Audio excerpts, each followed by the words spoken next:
Hello dear subscribers and watchers, welcome back again. This is me Saidelia here from Computer Science for Self-Taught. In this video I have made some modifications.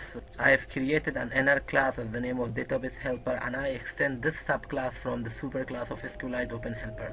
Everything is the same just like the previous videos, but this way of interacting with your database is way better than the previous way. So this is an inner class and it has its schema, I mean the database name, database version, table name and table columns, and it is just like the same. But what I have done that I have put this inner class inside my subscribe to my channel, and I created several methods in here, get all data, and this class interacts with the inner class which is our database helper.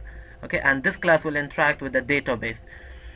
So in here I have declared a method at the name of getAllData, which returns you all the data from the database. Okay, and I have also created a method at the name of insertData, where we insert our data to the SQLite database. I pass name and password as the parameter of insertData, and I use the content values to insert my data into the table. Okay, and now let's see. My idea is that whenever I click on the show by name, so it's going to get the name that I have provided in here and show me the name and password respectively. Let's see how we can do that. I have created a method as the name of view by name. Okay, we pass the name and we get all the details of the name. So how can we do that? First I will create a string as the name of name, edit name dot get text dot toString. So now we have the name. What we need to do is we must create a method in here as the name of public long, which is the return type, and view by name. Okay, and here we put the name string in here, and I use the SQLite database equals to helper.get readable database dot query. In here we must pass the table name, and I say database helper, which is our inner class dot table name, and the second parameter which columns you want to be returned. So I will create a string of arrays in here, columns. So I want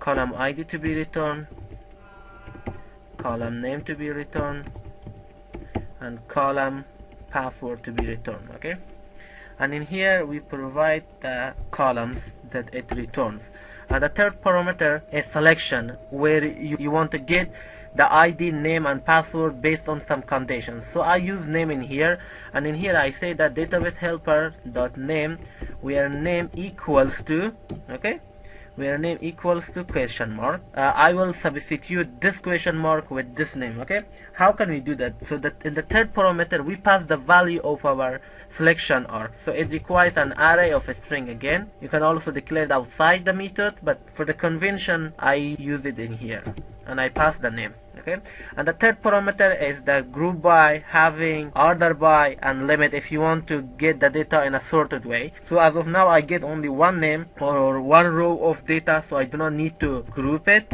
and I do not need to put it in the having class, and I do not need to put it in the order by, and I do not need to limit it. Okay, and this query method returns cursor, I mean the subset of your table that you have set your columns. Okay, and this query method will get only one row based on your condition. So I stored it inside the cursor equals to. Okay, so I use the if because I have only one row inside my cursor. If cursor dot move to next, if cursor contains some data, so what I'm going to do is I'm going to store that inside string builder equals to new string builder. Okay, and now I'm gonna get the end underscore id cu dot get end. We must pass a column name, cursor dot get column index database helper dot id. Okay, it returns us the id, and the next thing is name, cursor dot get string, cursor dot get column index database helper dot name, and it passes the name to me. And again a string, I'm going to use another name as my name. Okay, and in here I use pass cursor dot get string, cursor dot get column index database helper dot password. Okay, now I have those names and I will store them inside the string builder.append. Okay, id underscore id name underscore my name path equals to path. So I'm going to put the return type as void. If the cursor contains some rows, so it means that the query has executed successfully, or the name that we have passed does not exist inside the database table. So I'm going to toss a message to the user, and I pass the context unknown user. Okay, so I use the context constructor. So let's show our data. So I use the toast message dot-send message, pass the context, and in here we pass the builder.toString. Amazing, isn't it? Or we can also use the dialog in here if we want. I do not use message in here. I use the alert dialog dot builder. So I use this alert equals to new alert dialog dot builder, and I pass the context as constructor alert dot set title selected row data alert dot set message, and in here I use the builder dot toString, and I cast the builder data to string, and alert dot set cancelable equals to false, alert dot set positive button, let's say close, equals to new on click listener, and I put the semicolon in here. So I toss a message to the user, have fun. Okay, so this is the query that we want to get some columns, I mean ID, name and password, based on the name that we pass to the databases table, and the database query method will query the conditions that we have passed in here. Okay, based on that condition that we have set in here, so it's going to return that row and store that inside a cursor. So if this condition executed, or if this name exists in the table, so it's going to return one row, but you have to make sure that you have that. I use the cursor object and I said cursor.move to next, because cursor is a pointer to your table, so it exists before the first row. So I call the move to next method, which it returns true, and it points to the first row, and based on that I get my data, which ID, name and password, and I append it to the builder class. And if that name that we have passed in here doesn't exist into the table, so the move to next is empty now, so it returns false, which we come to the else part and it say unknown user, and I have to put this alert dialog inside the if statement. Okay, and do not forget to call the show method. So that's it. Let's go to our main activity. Now we call the name my channel dot view by name, and I pass the name in here. So let's run and see what happens. So if I click on the view all details, so I will pass Sayed in here, and I will get the ID of Sayed, name of Sayed and password of Sayed. Okay, so I pass Sayed. When I click on the shoe by name, you can see ID 1, name Sayed, password this one. Amazing, isn't it? So this is how you can get a row based on the condition that you want to get that data. So I pass the name and I get this row of data. So again, what do we have next? We have pass YouTube, and let's see what we get. YouTube. When I click on the shoe by name, amazing. ID 3, name YouTube, pass, subscribe. So this is how we can query, or we can get our data based on some condition. Let's omit this one and let's pass something nonsense. Let's see if we get anything. You see, unknown user is returned, or to the user, that this user doesn't exist inside the database table. So let's see what we have next. See how we can show by ID. I mean, I will pass the name or password. When I click on the show by ID, so it's going to return me the ID of that column. For example, when I click on the Sayed, so it's going to return me 1 in here. Okay, so let's see how we can do that. Find the show ID button. Where is this? Okay, view by ID, this is it. So let's create the method of it, and in here we will pass the name, and I will get the name of the ID. Name, edit name dot get text dot toString. Create the method inside this class. So let's minimize this method, and I will create another method as the name of public void view by ID. We pass the name and we get the ID. SQLiteDatabase, database equals to helper.get readable database, and I forgot to close the database in here. Okay, as I've told you before, always put the database operation inside the try and catch block. Okay, so let's cut these columns, Control X, and let's put it inside the try catch block. So you have to create the cursor outside the catch so that we can close that.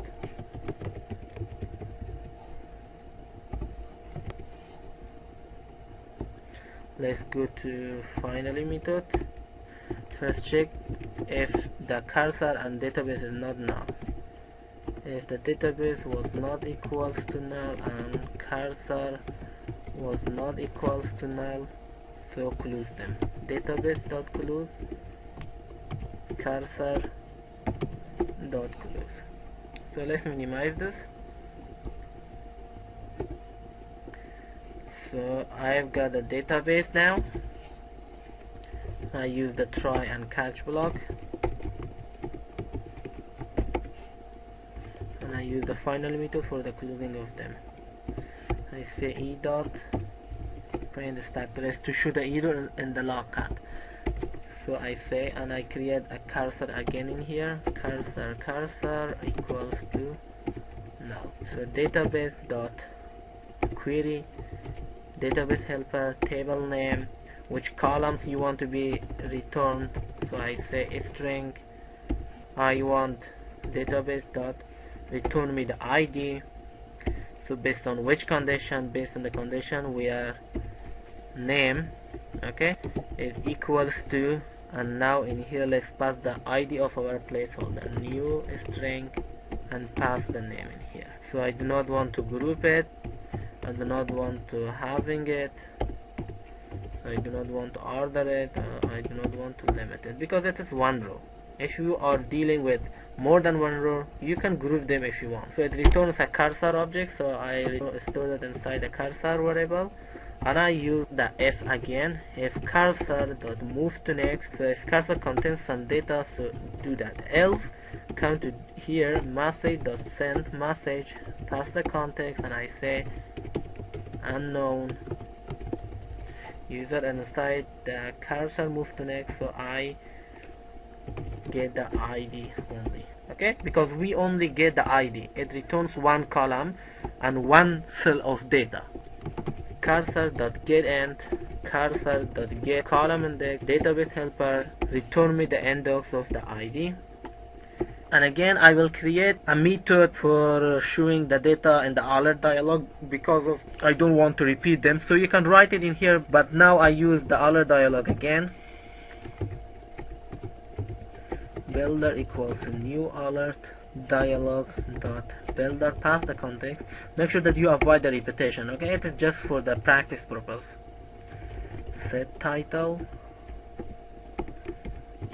data builder dot set message, and I pass the ID. So I'm going to string dot value of, and I pass the ID to convert that ID into a string form. And builder dot set cancelable to false, builder dot set positive, and I say close. New on click listener, I choose the message, pass the context, and choose the message to the user. Have fun. Put the semicolon in here, and after that make sure that you call the builder dot show method. Okay, and in the finally make sure that you close them. First check if the database is not equals to null and cursor is not equals to null. If they are not null, so close them. Database dot close, cursor dot close. Make sure that you put the close operation inside the try catch block again, because there may be a chance that the operating system may not close them, so your app must not crash. Okay, and I put this close and cursor in here. If the error occurs, so I can check that inside the logcat. So that's it, how we can pass the data and get the ID of that row based on the conditions that we have passed in here. I pass the name, okay, and by using the query method I pass a table name. So in here you must specify which columns you want. You can set n number of columns in here, but if you want to get one column, make sure that you write the name of that column in here inside the arrays of a string. You can also create this string outside this method, but for the convention I use it in here. Specify your condition in here, select id from table name where, okay, it works like where name equals to, and I pass the value of this placeholder name, okay, because name is a substitution for this placeholder. And if you want to group it, and if you want to having it, and if you want to order it, and if you want to limit it. So I only get one column, I don't need to do these operations, okay. And make sure that you check that, and I get the ID and I shoot data or that column or that cell of data inside the alert dialog. So let's go to our view by ID, and I call the my channel dot, and I call the view by ID, and I pass the name in here. Let's run and see what happens.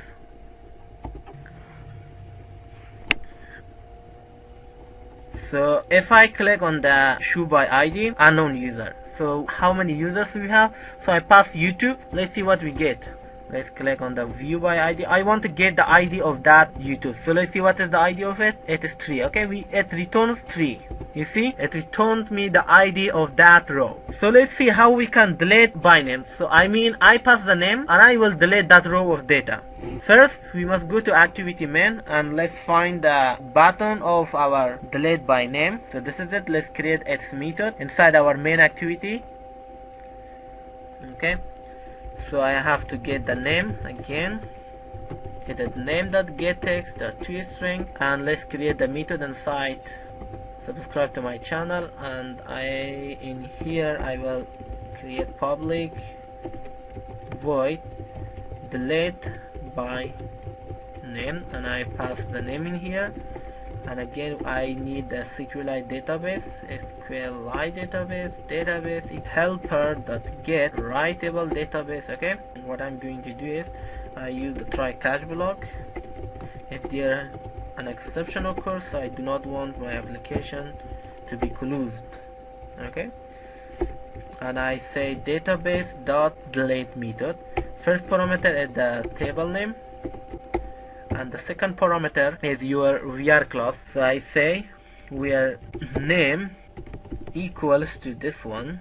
So let's pass the value of name in here, the placeholder, and that's it. So if the data deleted successfully, so it's going to return me the number of rows it affected. So I toss the user message, the send message, context, and pass the affected row.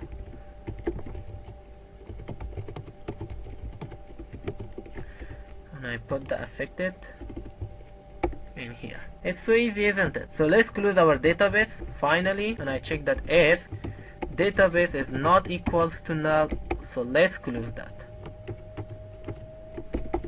And again I use try catch, for there may be a chance that operating system doesn't allow your app to close that, so it may write an exception. So I say database.close. So in here I put a conditions. I check that if the data is deleted successfully or not. If affected was greater than 0, so come and toss the user this message. Else message.send message unable to delete. Okay, let's reformat them.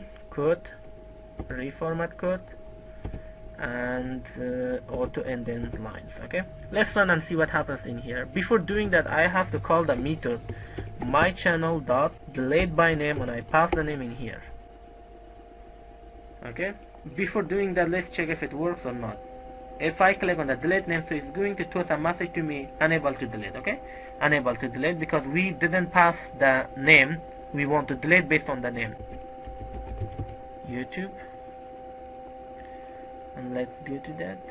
You see, affected rows one row is deleted. Let's go to the view all details. You see, YouTube is not in here, which is our third column. It works perfectly, isn't it? So let's see how we can update by name. I pass the name and it should update it. For example, in here I have Sayed. I pass the name Sayed and I have to update it. Okay, so let's see how we can do that.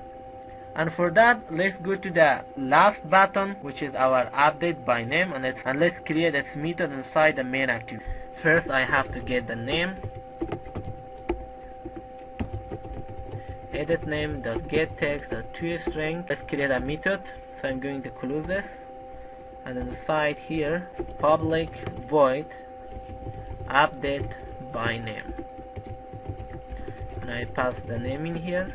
Again, I need SQLiteDatabase equals to helper.get a writable database because we want to write data. So again, I have to put the database operation inside the try catch block if in case of any exception, and again I have to check if the database is not null.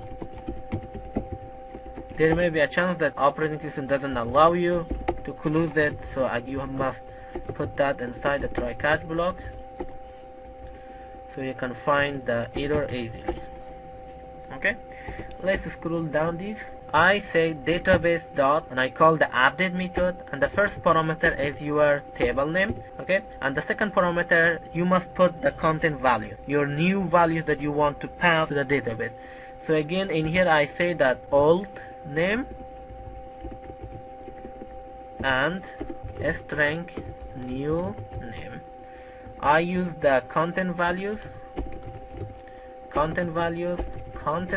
equals to new content values because it maps your data with key. Content values dot put. Make sure that you put the table name in here. Okay, so I want to modify the name column, and I pass the new name in here.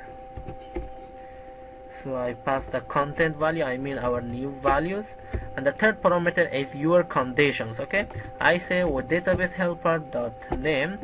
Okay, where name equals to, let's pass the argument for that placeholder, a string of arrays, and I pass the old name in here. So it also returns the number of rows. It affected rows, and I send toast message to the user message.send message, and I pass the context. Sorry about this, context, and pass the affected. Sorry about this, affected rows, and I pass the affected rows in here. So I forgot to put the assignment operator. It's so easy, isn't it? Okay, and let's see how it works. But before that, call it. Okay, my channel dot update by name. Okay, I pass my old name. Okay, and you can also create an edit text in here to get your new name. Okay, so I do not want to do that because I'm going to put a static name in here like Said Aliyah here Azhar. Okay, let's run and see what happens. Let's see if it works or not. But before do that, I have to check it. Okay, I say if affected rows was greater than 0, so come and toast the message that affected rows. Okay, else message the send message context unknown user. Okay, let's reformat the code and let's run it again. Okay, whenever I click on the update by name, so it's going to get the old name and it's going to change the new name. Okay, if I click on that, so it must toast unknown user because we didn't provide the name. You see, unknown user. So in here I want to change the Sayyid to Said Aliyah here because I've provided Sayyid statically, so I'm going to put the old name. Okay, let's see what happens. View update by name. You see affected rows 1 because only one row with such identity was available inside the databases table. Let's see what happened. You see the name is changed. ID 1, name Said Aliyah Azhar, and the password is blah blah blah. So this is it. So in this tutorial and in the previous tutorials, you have learned how to insert the user, how to select it, how to get the rows by some conditions, and how to show that by ID, and how to delete it by name. and also you have learned that how to update it. So you have learned the ISAT operation, I mean insert, select, update and delete operations of SQLite database inside the Android Studio. In the meantime, if you guys do like what we saw, make sure that you subscribe us and let us know your thoughts in the comment boxes below this video. If there is any tutorial that you want me to create for you guys, just mention its name in the comment box. I will create those tutorials ASAP for you guys. So don't forget to subscribe us if you're new to this channel, and if you like this video, give us a thumb up and support us in any way. So I'll catch you guys in the next video. Have fun learning. Peace out.